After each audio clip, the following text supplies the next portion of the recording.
Então, pessoal, vamos lá. Na aula de hoje a gente vai falar sobre tecnologia de sensores, né? Então a gente vai começar a ver as características técnicas dos sensores, tá? Nas próximas aulas a gente vai ver os sensores propriamente ditos, tá certo? Mas nessa aula vai ser uma introdução, tá, dos sensores. Então a gente vai ver sobre a importância dos tipos de sensores que a gente tem, as tecnologias dos sensores. A gente vai ver os tipos capacitivos e resistivos, os tipos magnéticos, vai conhecer o que é o efeito Hall, né? Vai ver um pouco sobre os sensores piezoelétricos, né? O que são strain gauges, né? São os medidores de tensão aí, né? Vai ver um pouco sobre as propriedades aí dos sensores ópticos, ok? E dos sensores ultrassônicos. Então, o objetivo da nossa aula de hoje, a gente conhecer o princípio de funcionamento de parte dos sensores aí que a gente tem no mercado, ver as características de cada sensor, tá certo? E começar a ver, né, começar a contextualizar aí a aplicação de forma geral, aonde que eu vou utilizar esses sensores, tá? Por que eu vou utilizar um e não outro, e assim por diante, tá certo? Então, vamos lá. Então, a importância aí da tecnologia do sensor, né? A tecnologia vai ser o princípio de funcionamento, né? Os componentes, né? Que vão estar dentro do sensor, tá certo? Então, isso vai ser fundamental para a gente entender o emprego, né? De cada um deles, né? Utilizado na instrumentação aplicada. Então, a gente vai ver as desvantagens, vantagens, custos, tá certo? Áreas de utilização, conhecendo as características técnicas e os materiais, né, empregados em cada tipo de sensor, né, na construção de cada tipo de sensor. Então, a gente vai começar com os sensores capacitivos, né, então o próprio nome dele já diz, eles vão ter o efeito de um capacitor, tá certo? Então, ele vai usar o princípio, né, do princípio do campo elétrico, né? Então, a gente vai ter duas placas aí, paralelas ou até perpendiculares, um dielétrico no meio. Então, através da alteração dessa capacitância, né? Então, quando eu tenho uma intrusão de um objeto nesse campo de capacitância, ele vai alterar esse campo elétrico, e a variação desse campo elétrico a gente vai detectar a proximidade de um objeto, certo? Então, esse princípio pode ser detectado aí para detectar proximidade, mistura, né? Conteúdo de misturas, umidade, nível de líquidos, tá certo? Pressão, deslocamento, entre outros, tá certo? Então, às vezes, com o mesmo princípio, né, de um sensor, eu vou ter vários tipos de medição aí, tá? Por isso que a gente, na nossa primeira aula, a gente vai estar falando das tecnologias, para depois entrar nos sensores propriamente ditos. Então, vamos lá, né? Os sensores resistivos, né? A gente já sabe, né? Eles vão variar a resistência do material elétrico, certo? Então, a propriedade aí de variação vai ser a resistência do material, certo? Esse princípio é empregado em medida de temperatura, né? Usado em resistências elétricas, termoelétricas, né? Em termistores, né? Que na realidade aí já são substâncias que variam a temperatura no material semicondutor, tá certo? Medida de proximidades, e os strain gauges, né? Os medidores de tensão, né? Que vão medir força, esse tipo de coisa. Então, numa outra classe, a gente vai ter os sensores magnéticos, tá certo? Aí, na realidade, eles usam propriedades aí que a gente conhece bem, você já conhece bem dos motores elétricos, dos transformadores, esse tipo de coisa, né? Eles vão usar a indutância, né? E a relutância e as correntes parasitas para indicar o valor, né, da medida de alguma variável. Então, os sensores indutivos vão transformar o movimento, né, da variação de indutância entre os elementos magneticamente acoplados, tá certo? Então, vamos ver um exemplo disso, né? Então, no caso dos sensores magnéticos, eles são mais voltados para materiais metálicos, né? A gente sabe que a variação do campo elétrico nos sensores indutivos, eu posso medir vários tipos de material, tanto magnéticos ou materiais metálicos, né? Ou não, né? Os sensores capacitivos. E no caso dos indutivos, é mais materiais magnéticos e, por exemplo, materiais ferrosos, né? Ferrosos, esse tipo de coisa.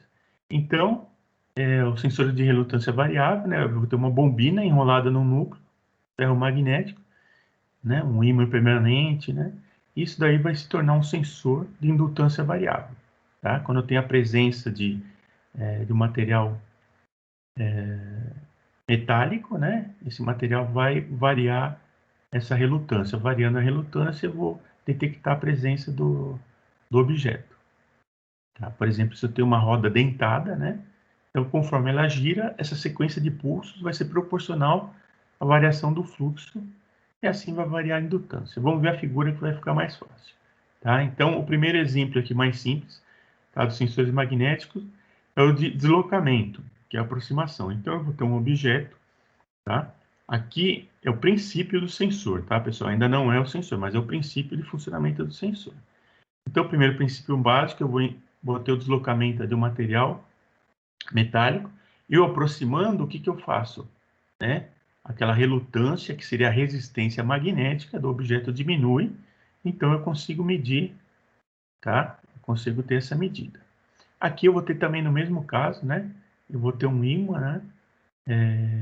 Eu vou ter a passagem de corrente. Então, o que acontece? Com a aproximação do dente, né? Eu vou ter um material metálico se aproximando aqui. Então, vai variar a relutância, né? A resistência magnética. Então, eu vou detectar a presença do material. Tá certo? Então, aqui nesse caso, eu consigo ver o deslocamento, eu consigo medir o deslocamento através desses pulsos, né? Eu consigo medir a velocidade e até a aceleração, tá certo? Então, a velocidade vai ser a variação de pulsos por tempo, né? E a aceleração vai ser a variação da velocidade, tá certo? Aqui eu tenho um outro exemplo aqui de sensor de corrente parasita, né? Então, quando eu tenho aproximação do material metálico também, né? Eu vou ter uma variação dessa relutância e, por fim, a variação da corrente. Então, os três princípios aí que eu vou trabalhar em cima do sensor magnético, tá? Então, só voltando aí na nossa aula aí que vocês tiveram de transformadores, aí é semelhante a um circuito magnético, né? Ele vai variar essa relutância, como eu falei para vocês, que vai variar o fluxo e a corrente proporcionalmente aqui, tá? Então, aqui eu vou ter a curva, né? Curva de esterese do transformador. Então, eu tenho a aproximação, o que acontece? Eu diminui a relutância, aumenta a corrente aqui, né? Então, se eu tenho a distanciamento, né? Então, eu vou ter a variação do campo magnético. Eu vou ter essa variação aí, ok? Então, né, aqui só mais ou menos a explicação que a gente já sabe, né? A gente sabe da fórmula aí da corrente, né? Em relação a uma resistência magnética, que é o ômega L, né? Então, I V sobre ômega L. Então, eu variando a corrente, né? Eu variando o campo magnético, eu vou ter uma variação de corrente proporcional à distância, tá certo? Então, essa resolução, ela é bem... a gente tem uma grande precisão aí, tá? De 0,1 micrômetro, tá certo? Então, a gente consegue medir com alta precisão utilizando sensores indutivos, ok? Também, né, a gente pode trabalhar com uma frequência grande, então a distância, né, é um parâmetro e a frequência seria outro, né? Então, ele consegue trabalhar numa alta frequência, tipicamente até 1 MHz, tá certo? Então, é utilizado para medir a proximidade, né, do alvo metálico. Então, devido à excitação em alta frequência, né, essas elevadas correntes parasitas surgem, né, na superfície do alvo, e a amplitude se reduz a quase zero ou a distâncias bem pequenas do alvo, certo? O importante a gente saber é que ele tem uma distância muito pequena, mas ele não chega a entrar em contato, tá?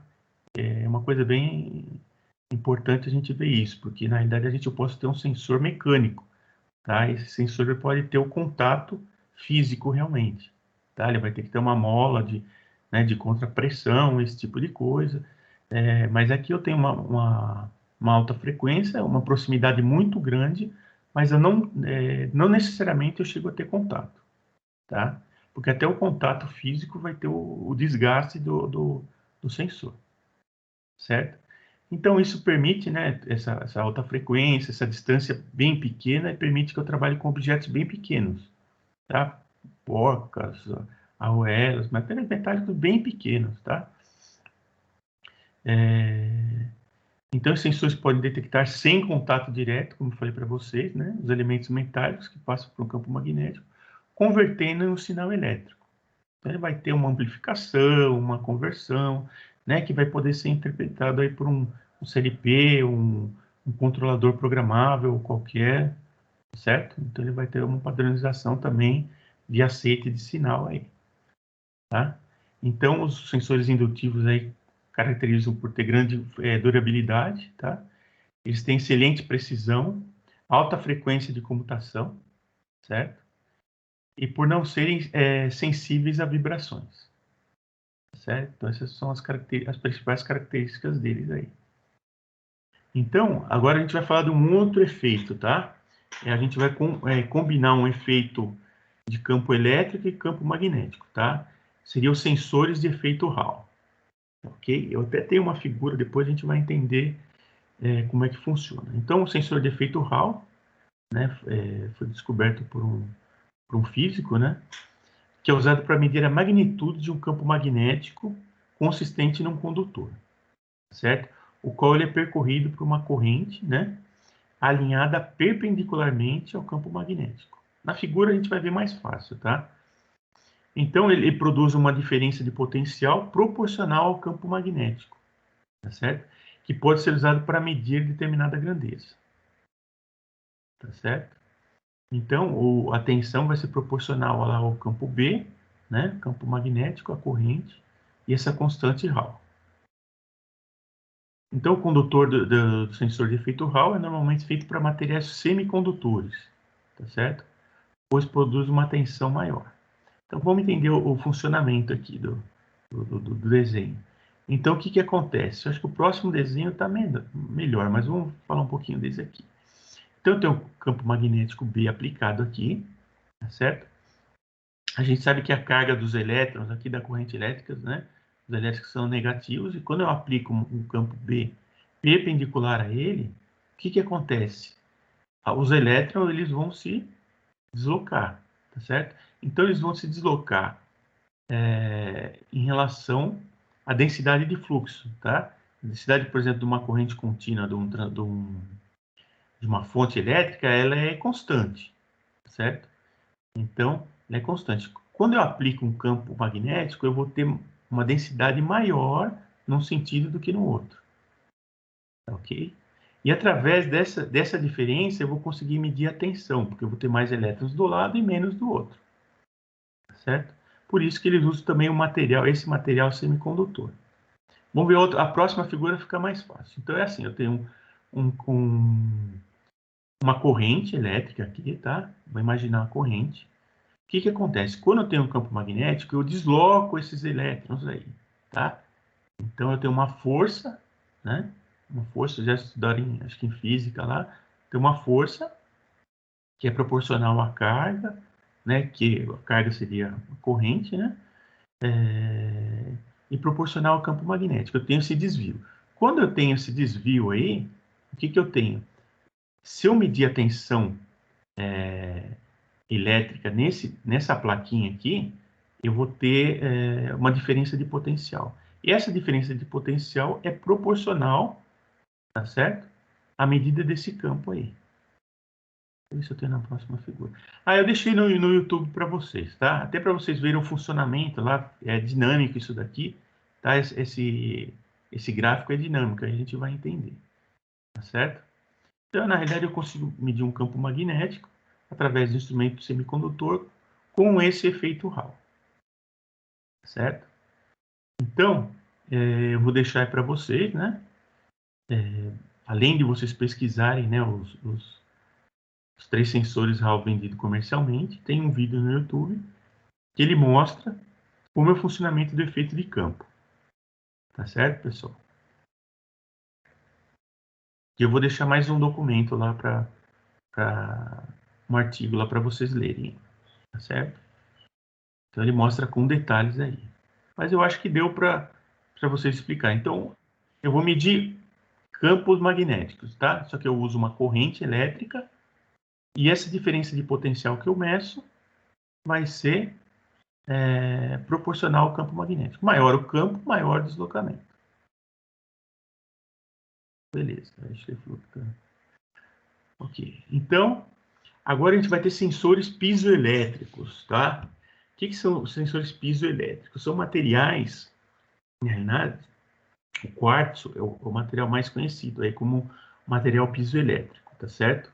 Ele é um material rígido, tá certo? O material mais conhecido que vocês encontram, material piezoelétrico, que a gente poderia comparar, tem outros materiais mais assim, sofisticados que a gente vai falar, mas o quartzo é o mais comum. É aquele utilizado no Twitter do som do carro, né? Aquele alto-falante que produz o som bem agudo, né? Então ele é feito de um material semi-rígido, né? Que a gente chama de material piezoelétrico, certo? E quando eu aplico uma tensão elétrica, ele gera uma vibração, uma força mecânica, vai surgir uma força, tá certo? Material piezoelétrico.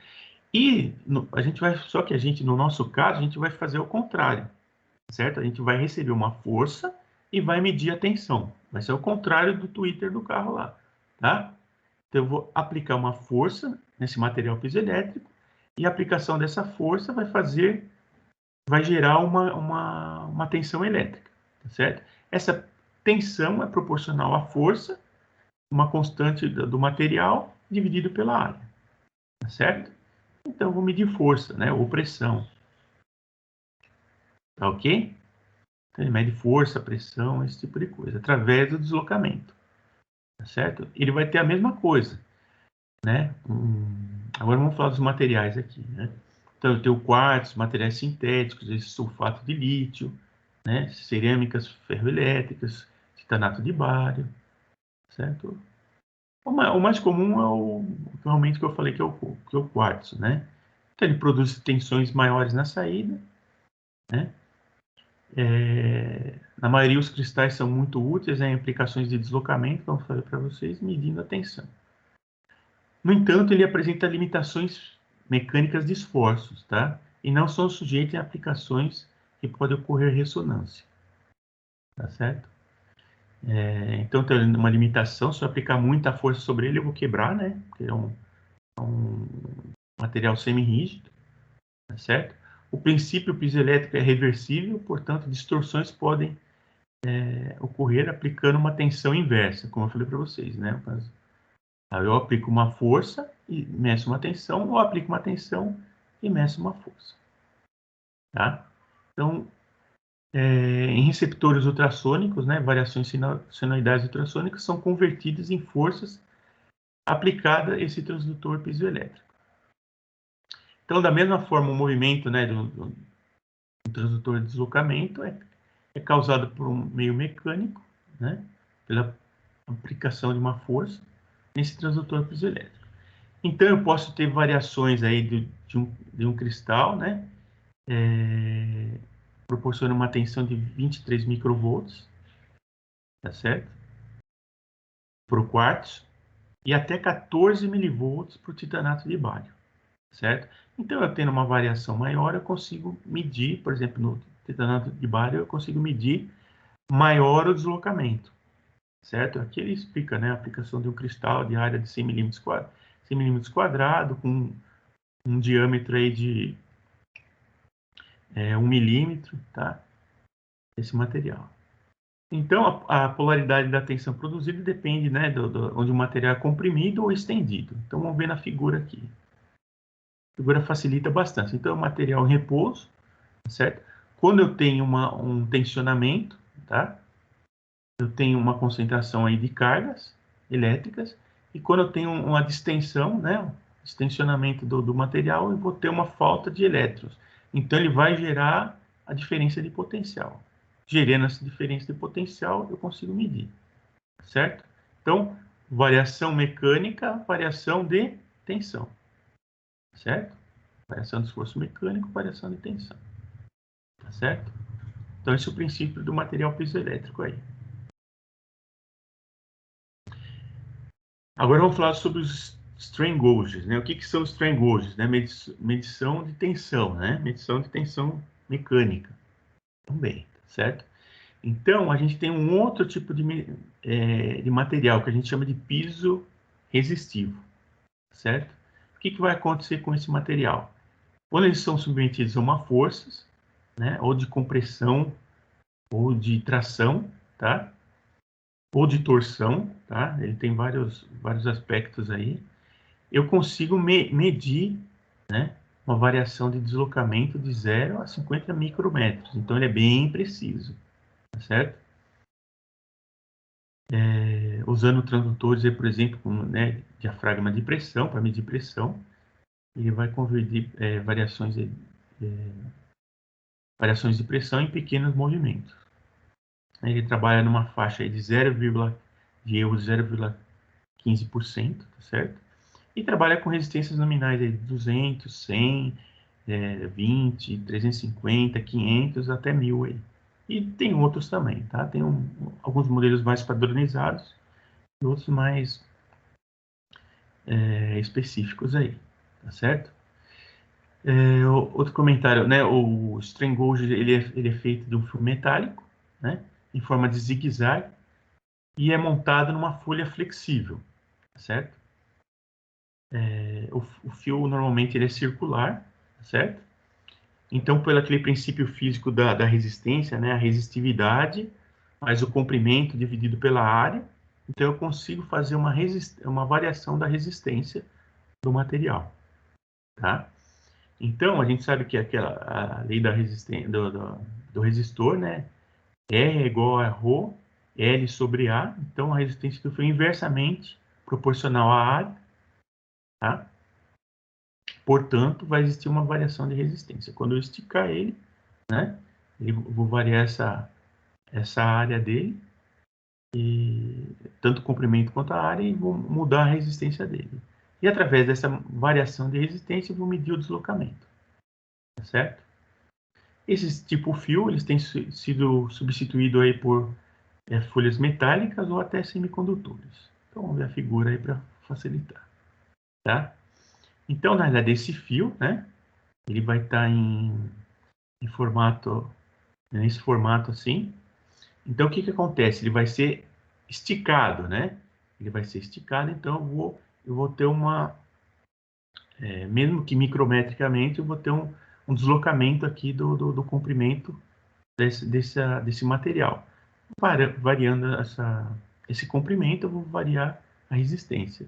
Variando a resistência, eu meço o deslocamento, certo? Assim, já adiantando um pouquinho, uma das aplicações que eu poderia colocar, por exemplo, numa viga, né? Uma viga que eu vou ter entre uma viga e outra, tá? Eu vou ter por exemplo, uma distância bem pequena, né? Então, por exemplo, um sensor grande eu não conseguiria colocar. Então, colocando um tipo de material de espessura bem fina, eu consigo medir a dilatação térmica de uma coluna de concreto, uma viga, esse tipo de coisa, tá? Então, eu tenho, assim, diversas aplicações, mas uma delas seria isso. Aí eu também vou pedir para vocês pesquisarem, né, 3 sensores de strain gauge vendidos comercialmente. Eu dei exemplo de um para vocês, mas aí vocês vão procurar mais outros 2 fabricantes, tá certo? O importante aqui, pessoal, é a gente começar a entrar em contato, né? Não é o objeto dessa primeira aula, mas a gente entrar em contato através das próximas dos fabricantes, conhecer as características técnicas, né? Dos equipamentos aí, de uma maneira geral. Então, né, tem um exemplo para vocês pesquisar. Normalmente, para essa variação de medição, a gente vai usar essa ponte de Wheatstone, né? É uma ponte para medir resistência, tá certo? Variação de resistência. Então, eu vou conseguir medidas aí como força, tensão, pressão, entre outras grandezas aí, até temperatura, tá certo? Então, só dando um resumo, acho que vocês tiverem circuitos elétricos aqui, eu tenho uma ponte. Quando a ponte ela está em equilíbrio, o galvanômetro está em zero, tá certo? Então, o que que acontece? O R1 seria o strain gauge, que eu coloco uma resistência desconhecida, tá certo? Aí eu coloco um potenciômetro que eu vou ajustar, né, a resistência dele. Quando eu tiver ajustado, a ponte vai estar em equilíbrio, então o R1 vezes R4 vai ser o R2 vezes R3, né? Então ele vai estar em equilíbrio e eu vou conhecer a resistência do meu strain gauge aí, tá certo? Então aqui é só não é bem objeto, eu também não vou passar nenhum cálculo para vocês, mas só para a gente conhecer como é que é medido, tá certo? Normalmente é medido através dessa ponte, tá certo? Aqui tem outra explicação aqui da ponte, né? Das divisões de corrente, dos cálculos de resistência que a gente consegue conhecer a medida da resistência que a gente deseja. A resistência desconhecida. Então, pessoal, aí o strain gauge, onde que ele é colocado, tá? Então, ele é colocado numa posição aqui, certo? Então, eu faço o equilíbrio das resistências, né? Do R1 com R4 aqui, balanceado com R1, R2 e R3. Equilibrei o galvanômetro aqui, tá? Eu vou conhecer com precisão a resistência aí. Sabendo a resistência e o seu deslocamento, tá? Aqui é a direção, né, dos strain, né, da tensão, né? Então, tensionei ela, eu vou dar, mudando deslocando esse sensor. E é isso aí. Então, pessoal, mais só um comentário aqui. Normalmente é colocado essa ponte é feita com dois strain gauges idênticos, tá certo? Porque o que acontece? Por isso ser uma medida de alta precisão, uma variação de temperatura, se eu utilizar somente um, tá? Se eu utilizar somente um num dia que estiver mais quente, ele vai dar uma diferença para um dia que estiver mais frio, porque a temperatura também ela varia a resistência, né? Quanto maior a temperatura, menor a resistência. Então, por que eu coloco dois? Um, ele é não estressado, né? Ele é não tensionado, e o outro é tensionado. Por quê? Porque dessa forma eu consigo fazer com que ele tenha a mesma resistência aqui, certo?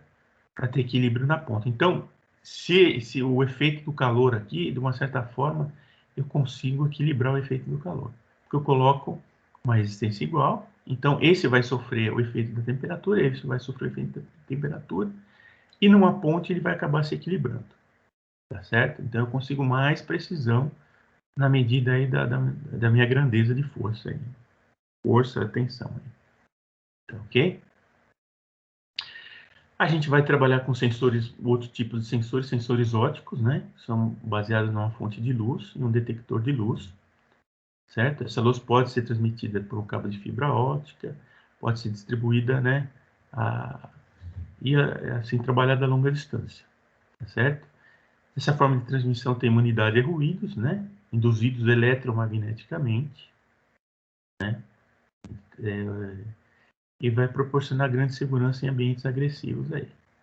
A gente vai ter sensores ópticos que a gente vai trabalhar também, né, no campo, utilizar o ar, né, como caminho de transmissão. Aí a gente vai ter casos aí que a gente vai ter, por exemplo, muita poeira em suspensão no ar.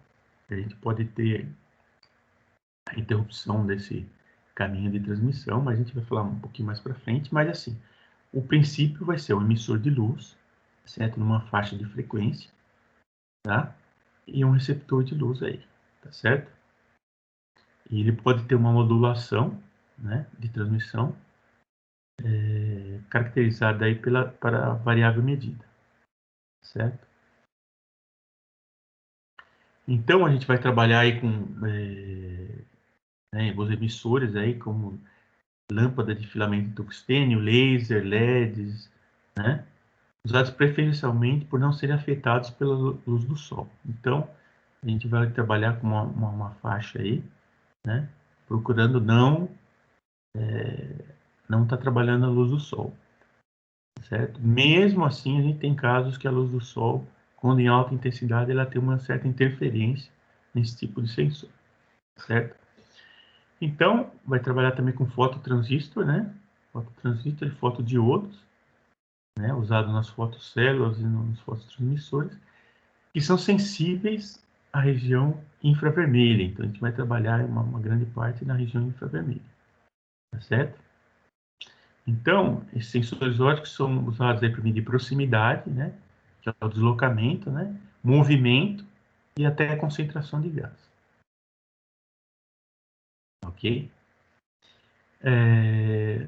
Acho que por último, a gente vai trabalhar com sensores de ultrassom, né?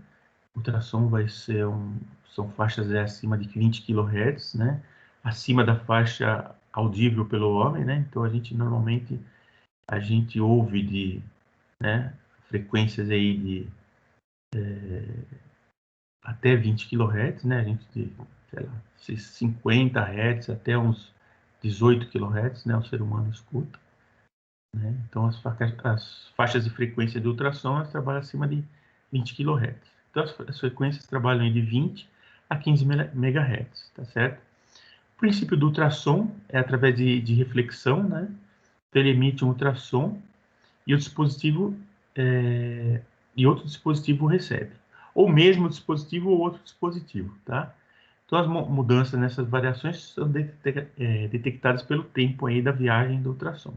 Então o tempo que ele bate e volta, né?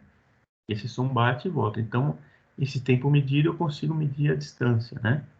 Entre o receptor, o transmissor e o receptor, tá certo? A forma mais comum, né, são o cristal piezoelétrico, né, e o invólucro. Então, em resumo, são isso, tá, pessoal? A gente falou das tecnologias, mas a gente não falou a respeito dos... nós não entramos ainda em respeito dos sensores. Então, essas tecnologias a gente vai trabalhar nos principais sensores aí, nos materiais, com essas particularidades de cada um dos tipos de sensor, né? Então, serve de base para as próximas aulas nossas aí. Ok?